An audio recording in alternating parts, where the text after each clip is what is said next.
தமிழ்நாடு கால்நடை விவசாயிகள் முன்னேற்ற சங்கம் கவன ஈர்ப்பு ஆர்ப்பாட்டம். சென்னை வள்ளுவர் கோட்டத்தில் தமிழ்நாடு கால்நடை விவசாயிகள் முன்னேற்ற சங்கத்தின் சார்பில் கவன ஈர்ப்பு ஆர்ப்பாட்டம் நடைபெற்றது. இதற்கு மாநில தலைவர் வழக்கறிஞர் டாக்டர் தங்க சாந்தகுமார் தலைமை தாங்கினார். மாநில பொதுச் செயலாளர் திருநின்றவூர் ஜி தீனதயாளன் அனைவரையும் வரவேற்றார். மாநில பொருளாளர் திருநீர்மலை பி கார்த்தி முன்னிலை வகித்தார். அப்போது பேசிய தலைவர், தமிழகம் முழுவதும் சாலையில் மாடுகள் சுற்றித் திரிவதை தடுக்க மேய்ச்சல் நிலம் உள்ளிட்ட 5 அம்ச கோரிக்கைகளை வலியுறுத்தி இந்த கவன ஈர்ப்பு ஆர்ப்பாட்டம் நடைபெறுகிறது என்றார்.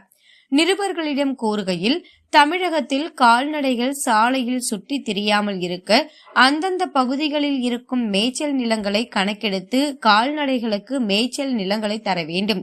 அதேபோல் தமிழகம் முழுவதும் உள்ள கால்நடை விவசாயிகளை கணக்கெடுத்து அந்தந்த பகுதிகளில் நவீன மாட்டுத் தொழுவம் அமைத்து தர வேண்டும்.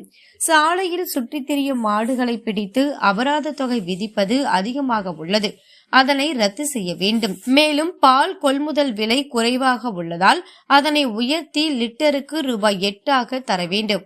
மாட்டு தீவனத்தை கொள்முதல் செய்து அரசு மானிய விலையில் வழங்க வேண்டும் என்று கூறினார்.